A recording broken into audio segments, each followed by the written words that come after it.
अस्सलाम वालेकुम। उम्मीद है आप सब खैरियत से होंगे। मेरा नाम डॉक्टर हाफिज असलम है और मैं अमेरिका में इंटरनल मेडिसिन का रेजिडेंट फिजिशियन हूँ।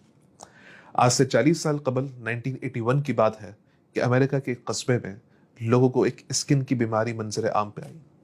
उसके कुछ अरसे बाद कुछ लोगों में एक इंतहाई डिफरेंट किस्म का नमूनिया मंजर आम पे आया और उसके बाद लोगों में मुख्तलिफ किस्म की प्रेजेंटेशंस आती रही जो किसी डॉक्टर की समझ में नहीं आ रही थी। लेकिन 2 से 3 साल के अरसे में साइंसदानों ने उन तमाम प्रेजेंटेशंस को इकट्ठा किया और एक नया वायरस दरियाफ्त हुआ जिसका नाम था ह्यूमन इम्यूनोडेफिशिएंसी वायरस, जिसकी सीरियस फॉर्म को हम आज एड्स के नाम से जानते हैं।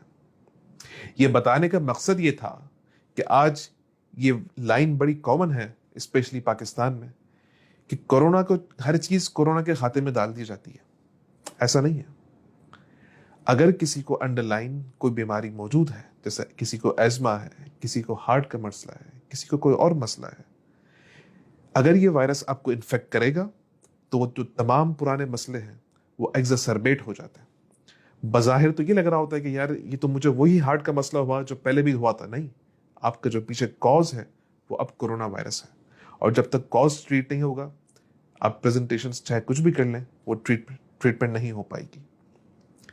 दूसरी बात, जिस तरह एक दीन का मसला हो तो वो एक आलिम दीन से पूछा जाता है, जिस तरह एक फिजिक्स का मसला हो तो वो फिजिक्स के टीचर से पूछा जाएगा, जिस तरह आपके घर में नल का खराब हो जाए तो वो आके प्लम्बर ठीक करेगा, बिल्कुल उसी तरह होना यही चाहिए था कि ये मसला मेडिसिन का था तो उसे डॉक्टर ही से पूछा जाना चाहिए था। लेकिन अनफॉर्चुनेटली हमारे कुछ अपॉर्चुनिस्टिक यूट्यूबर्स ने सिर्फ पैसा कमाने के लिए कुछ ऐसी वीडियोस बनाई, ऐसी कॉन्स्पिरेसी थ्योरीज जनरेट की जिससे वो लोग तो पैसा कमा गए, लेकिन हमारा मुल्क इस वक्त एक इंतहाई मसले का शिकार हो चुका है। इस वक्त पॉजिटिव केसेस का जो रेशो है पाकिस्तान में वो अराउंड 20% पर आ चुका है, तो दुनिया के बड़े बड़े ममालिक से ज़्यादा है इस वक्त हाल ये है कि कराची, फैसलाबाद, लाहौर तमाम प्राइवेट हॉस्पिटल्स फिल हो चुके हैं। देखिए, वेंटिलेटर तो वैसे भी नहीं मिलना, वो तो जो है वो सियासी असर और रसूख या बाअसर लोग जो हैं उनको मिल जाता है। आम लोगों के लिए एक आम सा हॉस्पिटल का बेड जो है उसकी कीमत इस वक्त जो है वो 1 लाख रुपए है पर डे के हिसाब से। अब ये आपने डिसाइड करना है कि आपने क्या उन चीज़ों पर अमल करना है जो हम 3 महीने से कह रहे हैं, या 1 लाख रुपए पर डे के हिसाब से अफोर्ड करना है। वो दो चीज़ें क्या हैं जो हम 3 महीने से कह रहे हैं। आपने देखा होगा कि दुनिया भर में इस वक्त हजारों लाखों की तादाद में हेल्थ केयर वर्कर्स हॉस्पिटल में काम कर रहे हैं फ्रंट लाइन के तौर पे, और अल्लाह के करम से वो बचे हुए हैं। दुनियावी जराए देखें अगर आप, तो वो दो चीज़ें हैं, एक सर्जिकल मास्क पहनना और एक 6 फीट या 2 मीटर की सोशल डिस्टेंसिंग मेंटेन रखना। जैसे मैंने बात की उन यूट्यूबर्स की, एक कॉन्स्पिरेसी थ्योरी जनरेट की गई कि WHO हजारों डॉलर देता है अगर आप कोरोना से पॉजिटिव आए हॉस्पिटल को, और अगर खुदा ना खास्ता इंतकाल हो जाए किसी का तो $1 मिलियन के हिसाब से हॉस्पिटल को प्रोवाइड किया जाता है। आइए इस पे कुछ रियलिटी, इसकी जो रियलिटी वो जरा देखते हैं।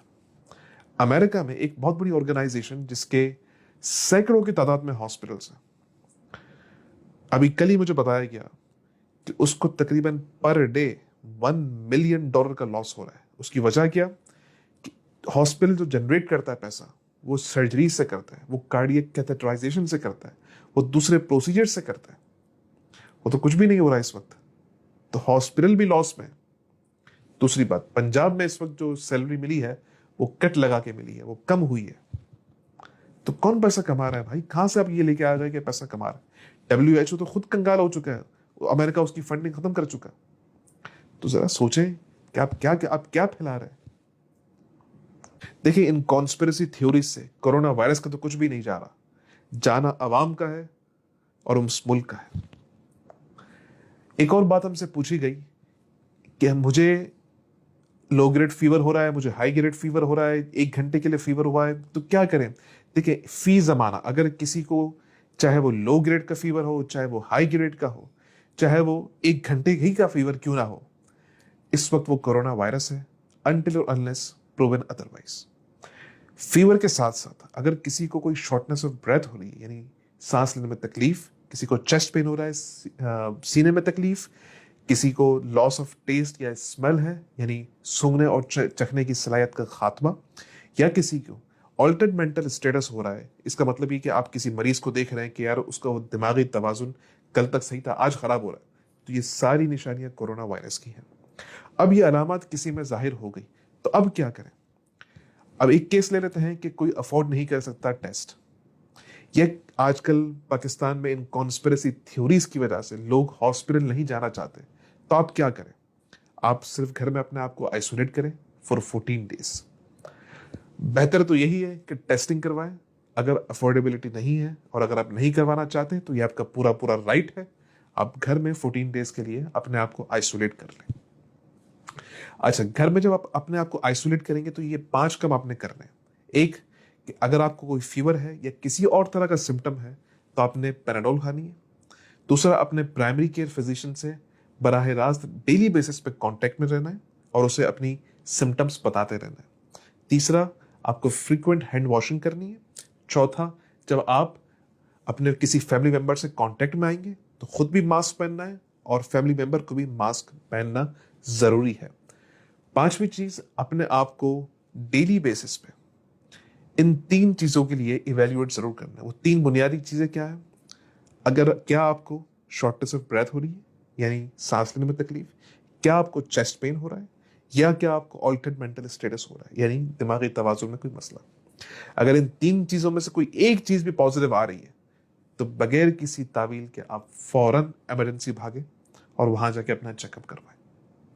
अगर ये तीनों चीजें नहीं आ रही तो आप 10 दिन तक घर में रहें और उसके बाद रीवैल्यूएट करें अपने आप को कि आपको अगर 3 दिन तक कोई भी सिम्टम नहीं हुआ तो आप घर से बाहर जा सकते हैं मास्क पहन के और सोशल डिस्टेंसिंग करके। एक बात आजकल टेस्टिंग की जा रही है कि टेस्ट हर किसी का पॉजिटिव आ रहा है या जिसको अलामात हैं उसका भी नेगेटिव आ रहा है, या वो लोग जो कोरोना वायरस से सेहतियाब हो चुके हैं उनका फिर से पॉजिटिव आ रहा है। तो देखें, ये बीमारी अभी इवॉल्व हो रही है, इसकी टेस्टिंग किट्स भी नई है, उनमें बहुत सारे मसले मसाइल मौजूद हैं।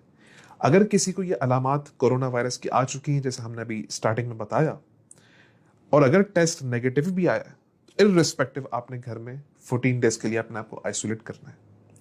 दूसरी बात कि भाई टेस्ट पॉजिटिव आ गया, हमें तो कोरोना वायरस हो गया था लेकिन फिर भी टेस्ट पॉजिटिव आ रहा है, तो देखिए सिंपल सा आंसर इसका ये है कि हमारे पास जो पीसीआर टेस्टिंग किट्स मौजूद हैं वो एक वायरस का खोल होता है और एक वायरस फ्रेगमेंट्स की फॉर्म में मौजूद होता है।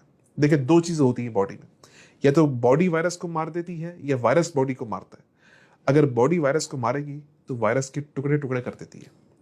तो जो इस वक्त पीसीआर टेस्टिंग किट्स मौजूद हैं वो उन टुकड़ों में और एक पूरे वायरस में वो डिफरेंशिएट नहीं कर पाती। इस वजह से वो लोग जो कोरोना वायरस से सेहतियाब हो चुके हैं उनमें भी पॉजिटिव टेस्टिंग आ रही होती। तो इसमें घबराने की जरूरत नहीं है। एक बार आपको इन्फेक्शन हो गया तो री इन्फेक्शन के चांसेस इंतहाई कम है अब तक के डेटा के हिसाब से। एक सवाल हमसे ये पूछा गया कि कितने अरसे में अगर आप एक्सपोज हुए तो कितने अरसे बाद आपको टेस्ट करवाना है, तो उसका जवाब ये है कि 2 से 3 दिन बाद। एक बात ये पूछी गई कि इसका ट्रांसमिशन रेट क्या है, तो इसका ट्रांसमिशन रेट 5 to 10% है, यानी किसी महफिल में अगर एक कोरोना वायरस का पॉजिटिव पेशेंट या एसिम्प्टोमेटिक कैरियर मौजूद हो तो वहां पे अगर 100 लोग मौजूद हों तो उसमें से 5 से 10 लोगों को कोरोना वायरस होने का खदशा है। एक सवाल ये पूछा गया कि पेट के कीड़े मारने की एक मशहूर दवाई आइवरमेक्टिन क्या ये ले सकते हैं?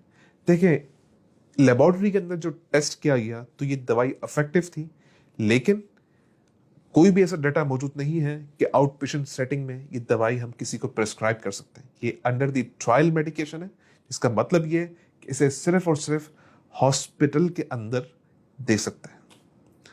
आखिर में सिर्फ यही कहना चाहूंगा कि अपने डॉक्टर्स पे ट्रस्ट करें। कोई पैसा नहीं बना रहा, कोई पैसा कमा नहीं रहा इस पे। जो फ्रंट लाइन वर्कर हैं वो खुद परेशान हैं अपने लिए और अपनी फैमिली के लिए। आखिर में आप सबसे गुजारिश करूंगा कि इन कॉन्स्पिरेसी थ्योरीज से कोरोना वायरस का कुछ भी नहीं जाना हमारा है। कोरोना वायरस पूरी अपनी आबोताब से पाकिस्तान पे हमलावर हो चुका है। अगर हमने अपनी एहतियात ना की तो उसके हालात बड़े संगीन हो सकते हैं, अपने लिए नहीं अपने बुजुर्गों के लिए, अपने माँ बाप के लिए और बाकी जो हमारी ओल्ड पॉपुलेशन है उसके लिए सोचें और अपना ख्याल रखें। और आपसे हाथ जोड़ के गुजारिश है कि किसी भी तरह की कोई अलामत मौजूद है तो प्लीज़ प्लीज़ घर में रहें, बाहर निकल के ना खुद अपने आप को मज़ीद बीमार करें ना दूसरों को इन्फेक्ट करें। इसके अलावा आपका कोई और सवाल हो, कोई और कमेंट हो, आप बिल्कुल कर सकते हैं एमडी चैनल पे, इनबॉक्स के थ्रू या कमेंट्स पे। अपना ख्याल रखें। Thank you so much. Take care.